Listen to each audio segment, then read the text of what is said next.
જય માતાજી મિત્રો, કેમ છો બધાય? તો શીતલ ફેશનમાં આપ સૌનું સ્વાગત છે।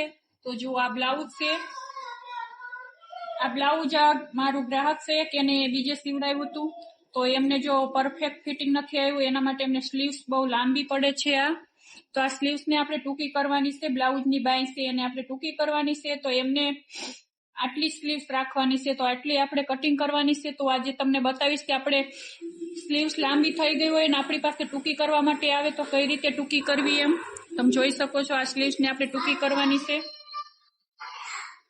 તો જો એમને માપનું બ્લાઉઝ આપ્યું હોય તો આપણે સ્લીવ્સ ને અહીંથી માપ લઈને આપણે નિશાન કરી લેવાનું છે, પણ એમને માપ નથી આપ્યું, મને અંદાજ આપ્યો છે કે આટલી સ્લીવ્સ રાખજો એમ, તો આપણે અહીંયા નિશાન કરી લઈશું। તો આપણે જુઓ સ્લીવ્સ પરફેક્ટ એમને આટલી જોઈતી છે લંબાઈમાં, તો આપણે વાળવા માટે 1 ઇંચ વધારે લેવાનું છે, કેમ કે વાળવું પણ પડે આપણે એટલે કાપડ વધારે જોઈએ। તો અહીંથી આપણે સીધી લાઈન ડ્રો કરી લેવાની છે।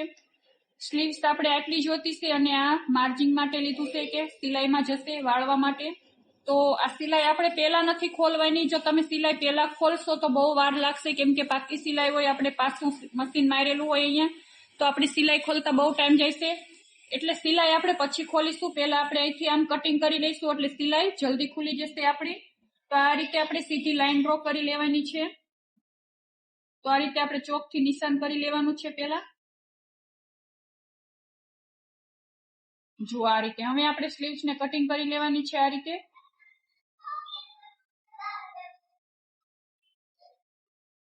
અહીંયા થોડું હાર્ડ લાગે કેમ કે અંદર માર્જિન નું કાપડ હોય એટલે પ્લેટું વાળું। તો હવે આપણે બીજી સ્લીવ્સ પણ આ રીતે કટિંગ કરી લેવાની છે, એના ઉપર મૂકીને આ રીતે સરખાવાની છે। સરખું કરીને આપણે હવે આપણે આને પણ કટિંગ કરી લઈશું।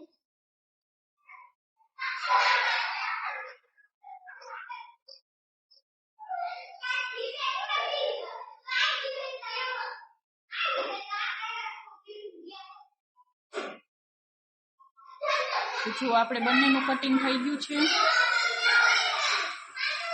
તો સિલાઈ હવે આપણી ફટાફટ ખુલી જશે આ રીતે। પેલા આપણે સ્લીવ્સ ને ઉલટી કરી નાખવાની છે। જો આપણે અહીંયા ક્રોસમાં કપાનું છે એને પેલા આપણે સીધું કાપી લેવાનું છે। બંને સ્લીવ્સમાં આપણે સીધું કટિંગ કરી લેવાનું છે। હવે આપણી સિલાઈ ફટાફટ ખુલી જશે આ રીતે, જુઓ।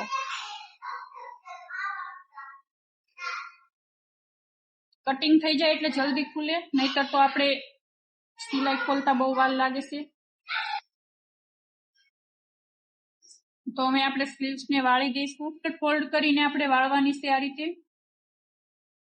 જોવાનું છે ફોલ્ડ નો રહે એટલે નીચેનું કાપડ આપણે આ રીતે આમ ખેંચીને લેવાનું છે, બહુ વધારે પણ નથી ખેંચવાનું, આ રીતે।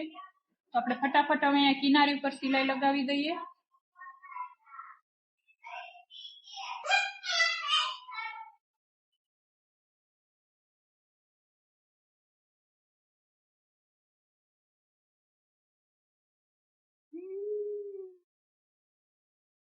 આ રીતે આપણે સિલાઈ લગાવી દેવાની છે, ડબલ વાર ફોલ્ડ કરીને। પછી આ જે વધારાના છેડા બહાર આવ્યા હોય એને આપણે કટિંગ કરી લઈશું।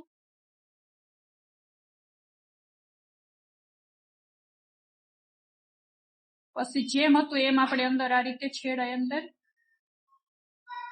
જવા દઈશું। એક સિલાઈ આપણે અહીંયા કિનારી ઉપર લગાવી દઈશું, જેમ સેમ જ। અને હવે જે આપણે આ સિલાઈ ખોલી હતી એને આપણે અહીંયાથી અહીંયા સિલાઈ જોડે અટેચ કરી દેવાની છે, એટલે કે જોઈન કરી દેવાની છે। તો 3 સિલાઈ અહીંયા છે પ્લેટું મારેલી, તો આપણે એ રીતે સિલાઈ લગાવી દઈશું અહીંયા, જેમ હતી એમનામ આપણે બ્લાઉઝની સિલાઈ પાછી મારી દેવાની છે જે આપણે ખોલી હતી એ। તો જુઓ તમે જોઈ શકો છો, સરસ ફિનિશિંગ સાથે આપણે સિલાઈ લગાવી દીધી છે। ધાગા દેખાશે થોડાક, એ આપણે કટિંગ કરી લેવાના છે, જુઓ। તો બંને સ્લીવ્સ આપણે આ જ રીતે કટિંગ કરીને વાળી દેવાની હોય। તો જો આ એમની સ્લીવ્સ આપણે ટૂંકી થઈ ગઈ છે સરસ એવા ફિનિશિંગ સાથે, તમે જોઈ શકો છો।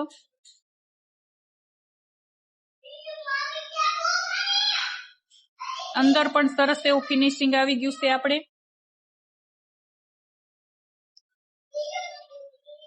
જોઈ લ્યો. તો તમે પણ આ રીતે જરૂરથી ટ્રાય કરજો. આ જ રીતે આપણે બંને સ્લીવ્સ કટિંગ કરીને વાળી દેવાની હોય છે. અને જો મારે જે આ બ્લાઉઝને પણ એ જ રીતે રિપેર કરવાનું છે. આની સ્લીવ્સ પણ એમને બહુ લાંબી લાગે છે, તો આ પણ કટિંગ કરીને ટૂંકી કરવાની છે.